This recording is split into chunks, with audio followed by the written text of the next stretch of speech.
Now next compound we are going to study is nitric acid, that is HNO3. This is the structure of nitric acid.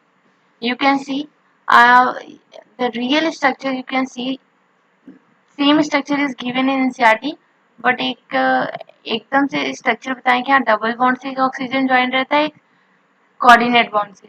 अब यहाँ पे आपको ये चीज ध्यान रखा होगा कि OH जो बॉन्ड लेंथ है वो सबसे कम है as compared to the NO, then NO which is in the mid. जो आपका टर्मिनल NO है उसका बॉन्ड लेंथ कम है एज कम्पेयर टू जो मिड में है। बॉन्ड एंगल भी देख लें, OHON बॉन्ड एंगल लेस है as compared to ONO। And ये स्ट्रक्चर है। एज सच अभी स्ट्रक्चर पे क्वेश्चन तो आया नहीं है, बट जो क्वेश्चंस नहीं आए रहते हैं उसी पे क्वेश्चंस आते हैं। प्रिपरेशन की बात करें तो in the laboratory nitric acid is prepare by heating potassium nitrate, sodium nitrate and concentrated H2SO4 in a glass retort। Laboratory में नाइट्रिक एसिड को इस तरीके से प्रिपेयर किया जाता है, जब सोडियम या फिर पोटेशियम नाइट्रेट को sulphuric acid, concentrated sulphuric acid के साथ ग्लास रिटॉर्ट में हीट किया जाता है, तब वहां पर आप देखेंगे नाइट्रिक एसिड फॉर्म होता है।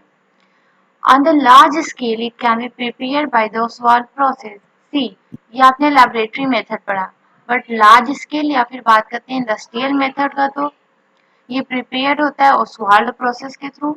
This method is based upon the catalytic oxidation of the ammonia bye atmospheric oxygen. अब ये जो मेथड है ओस्वाल्ड प्रोसेस, ये किस पे बेस्ड है? तो जब अमोनिया को हम ऑक्सीडाइज करते हैं एटमॉस्फेरिक ऑक्सीजन के प्रेजेंस में, तब वहाँ फॉर्म होता है NO। एंड यहाँ पे कैटालिस्ट यूज करते हैं platinum and rhodium Gauss catalyst. Temperature है 500 केल्विन एंड प्रेशर है 9 बार। अभी आपने हार्बर प्रोसेस में देखा कि जो प्रेशर था वो 200 ATM था, such a huge pressure, but यहाँ पर जो प्रेशर रिक्वायर्ड है ओनली 9 बार है। हार्बर प्रोसेस में आपने टेम्परेचर देखा 700 केल्विन के अप्रॉक्स, यहाँ पर टेम्परेचर 500 केल्विन है। तो थोड़ा कंपैरिजन करके पता रखिए। ओस्वाल प्रोसेस, कंटेक्ट प्रोसेस जो कि यूज होता है फॉर द सल्फ्यूरिक एसिड के प्रिपरेशन के लिए, हार्बर प्रोसेस, ये सब बाय नेम क्वेश्चन आते हैं। मैच द फॉलोइंग की फॉर्म में क्वेश्चन आते हैं। नाउ प्रिपरेशन के स्टेप्स को आगे देखते हैं। नेक्स्ट स्टेप है, जब NO आपका फॉर्म हुआ उसे फर्दर ऑक्सीडाइज किया जाता है by combining with oxygen into NO2। फिर NO2 को जब फॉर्म होता है तो उसे डिसॉल्व किया जाता है वाटर में, जिससे नाइट्रिक एसिड फॉर्म होता है। यहाँ पे देखिए NO2 को डिसॉल्व किया गया वाटर में एंड HNO3 फॉर्म हुआ। इम्पॉर्टेंट ये है कि यहाँ पे बाय प्रोडक्ट में NO अगेन फॉर्म हो गया, जो कि वन ऑफ द हमारा क्या है, सबस्ट्रेट है रिएक्शन का। That means NO thus formed is recycled and the aqueous HNO3 can be concentrated by distillation up to 68% by mass। NO form हुआ है वो तो रिसाइकल हो सकता है, फिर से यूज हो सकता है for the preparation of HNO3।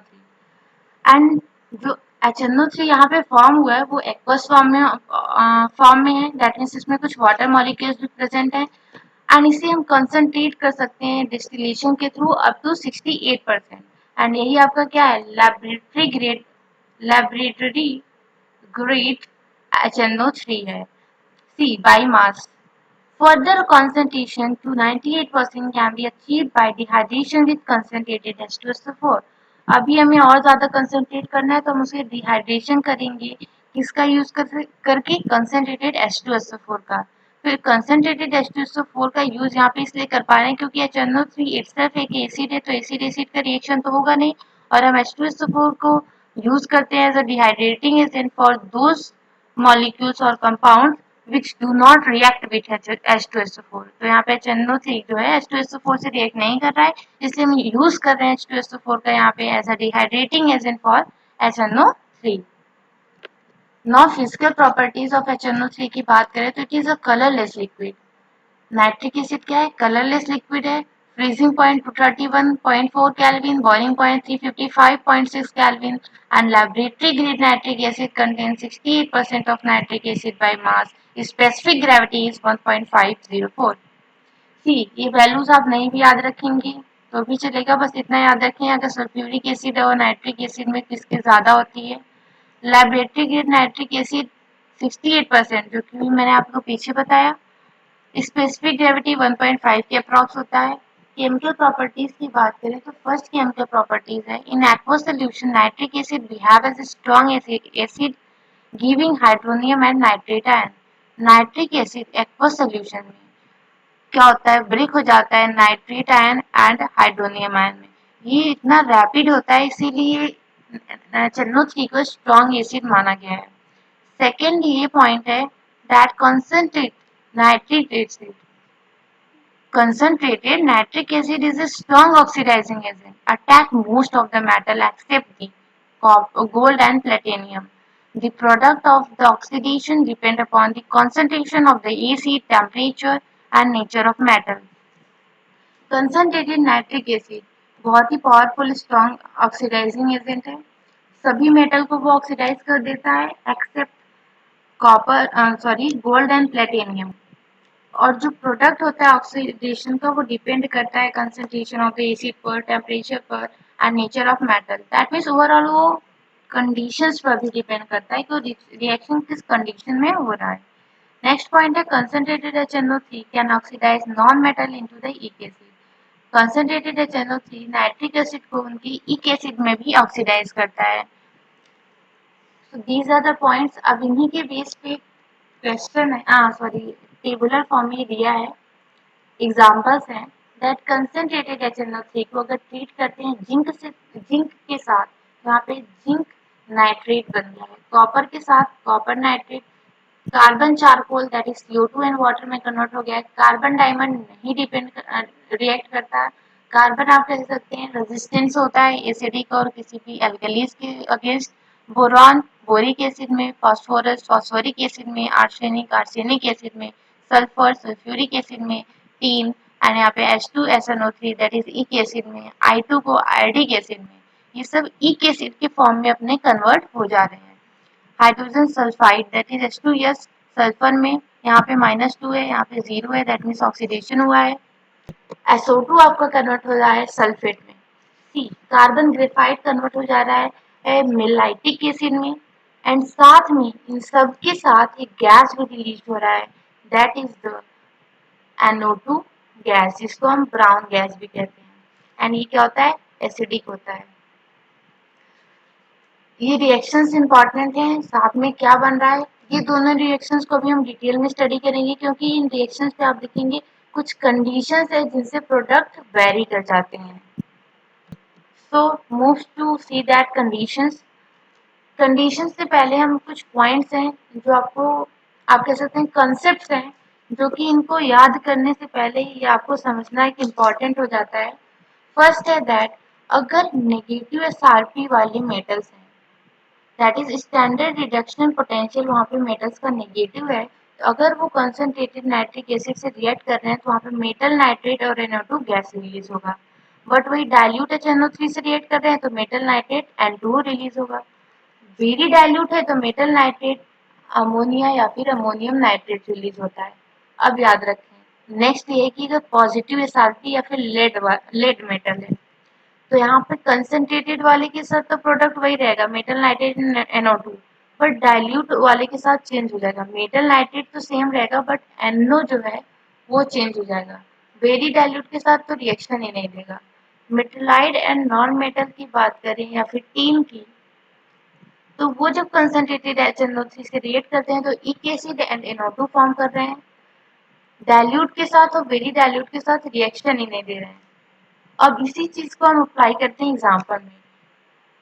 Zinc nitrate जो कि हमारा नेगेटिव SRP होता है जिंक का, एंड अगर सॉरी इधर से नहीं इस साइड से मूव करिए, जिंक जो है इसका नेगेटिव SRP होता है। ये जब कंसंट्रेटेड से रिएक्ट कर रहा है तो यहाँ पे zinc nitrate and NO2 release हो रहा है। सेम यहाँ पे देखिए नेगेटिव SRP वाले मेटल नाइट्रेट और NO2 दे रहे हैं। डाइल्यूट के साथ रिएक्ट हो रहा है तो मेटल नाइट्रेट N2O दे रहे हैं, दैट इज यहाँ पे मेटल नाइट्रेट N2O दे रहे हैं। कॉपर की बात करें तो कॉपर का SRP पॉजिटिव होता है, इस वजह से कंसंट्रेटेड HNO3 से जब रिएक्ट कर रहा है तो मेटल नाइट्रेट NO2 दे रहा है, आपने यहाँ पर देखा। डाइल्यूट के साथ रिएक्ट कर रहा है तो मेटल नाइट्रेट NO दे रहा है। This is the point. तो ये आप अगर SRP पता है तो डायरेक्ट भी निकाल सकते हैं। वैसे इतना ज़्यादा ना करना हो तो you can easily learn these both equations only, क्योंकि यही दो equations एनसीईआरटी में है। बट आप ऐसे तो इलेक्ट्रोकेमिस्ट्री में रेडॉक्स में एसआरपी वैल्यूज का रेंज जानते होंगे, कौन पॉजिटिव होता है कौन नेगेटिव। हाइड्रोजन से ऊपर वाले का नेगेटिव होता है, हाइड्रोजन से नीचे वालों का पॉजिटिव। तो वो तो टेबल पे डिपेंड करता है ऊपर किसको दिया है नीचे किसको दिया है, बट हाइड्रोजन ही एक रेंज है जो डिफाइन करता है कि किधर पॉजिटिव होंगे किधर नेगेटिव होंगे। तो उस रेंज से अगर आप पॉजिटिव नेगेटिव पता कर लेते हैं तो यहाँ पे प्रोडक्ट इजिली आप फाइंड कर सकते हैं। अब कुछ इंपॉर्टेंट पॉइंट्स दिए हुए हैं नाइट्रिक एसिड से रिलेटेड। फर्स्ट है that magnesium and manganese form H2 gas on reaction with the very dilute HNO3।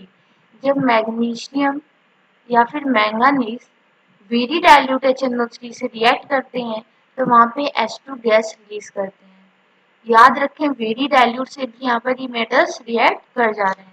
Second point है beryllium, aluminium, ferrous, chromium do not react with concentrated HNO3 due to the formation of protective oxide layer। Protective oxide layer की formation की वजह से ये जो metals हैं beryllium, aluminium, iron, chromium, ये concentrated HNO3 से भी रिएक्ट नहीं करते हैं। अभी आपने ये वाला पॉइंट तो पढ़ा, ये बहुत इंपॉर्टेंट वैसे पॉइंट है। एंड ये पॉइंट आप अभी पढ़ चुके हैं दैट गोल्ड प्लेटिनियम जो कि नोबल मेटल होते हैं ये do not react with the concentrated HNO3 से। ये कंसंट्रेटेड HNO3 से नहीं रिएक्ट करते हैं। कौन से मेटल? नोबल मेटल्स जैसे कि गोल्ड एंड प्लेटिनियम होते हैं। तीन react with the concentrated HNO3 and forms H2SNO3 that is metastanic acid। तीन जब concentrated HNO3 से रिएक्ट करता है आपने पीछे देखा है एक एसिड बनाता है that is H2SNO3। Gold and platinum react only with aqua regia. अब एक्वारेजिया क्या होता है? गोल्ड और प्लेटिनियम जो होते हैं वो एक्वारेजिया से रिएक्ट कर जाते हैं। एक्वारेजिया होता क्या है? तो 3 part of concentrated HCl 1 part of HNO3। अगर HCl और HNO3 का मिक्सचर हो बट रेशियो फिक्स्ड होता है दैट इज 3:1 में, तब इसी मिक्सचर को हम एक्वारेजिया कहते हैं। एंड प्लेटिनियम एंड गोल्ड जो है इसमें रिएक्ट कर जाते हैं। क्यों? क्योंकि HCl HNO3 रिएक्ट किए हैं दैट इज एक्वारेजिया, फॉर्म करते हैं chloride ion and NOCl and water release होता है।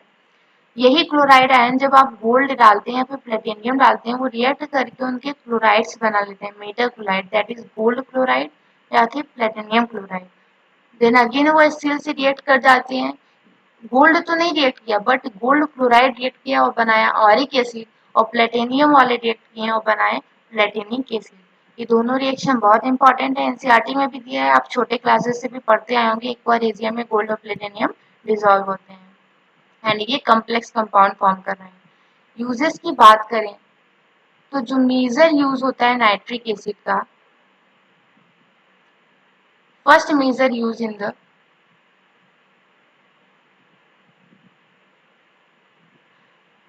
nitric acid is in the manufacture of the ammonium nitrate for fertilizers and other nitrate for use in explosive and pyrotechnic।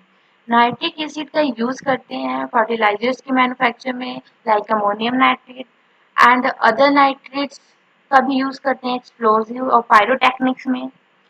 It is also used for the preparation of nitroglycerin, trinitrotoluene and other organic compound। TNT ट्राइनाइट्रोटोलुएन ये explosive होता है and इसकी preparation में भी हम nitric acid का use करते हैं। Other uses are pickling in stainless steel, etching of the metal and as an oxidiser in rocket fuel. ये तीनों जो यूजेस हैं बहुत इंपॉर्टेंट है। First is prickling of stainless steel, second is etching of metal and third is oxidizer in rocket fuel। ये तीनों जो है यूजेस ये आप जानिए कभी भी पूछे जा सकते हैं, इतने इम्पोर्टेंट है कि मैच द कॉलम में भी पूछे जा सकते हैं एंड एज ओरल भी पूछे जा सकते हैं स्टेटमेंट वाइज में। जैसे कि nitric acid is use in the prickling of stainless steel, etching of metal as an oxidizer in rocket fuel। तो ये स्टेटमेंट सही है या रॉन्ग है? तो अगर आप यूजेस पे तो क्वेश्चन अब बहुत आते हैं, इसलिए सारे आप अगर एनसीईआरटी वाले यूजर्स को एक कॉपी में लिख लें पॉइंट करके तो उन्हें रिवीजन में भी इजी होगा। आप एग्जाम के पहले टेस्ट के पहले रिवाइज करेंगे जिससे वो आपको याद भी हो जाएगा। So this is all about nitric acid।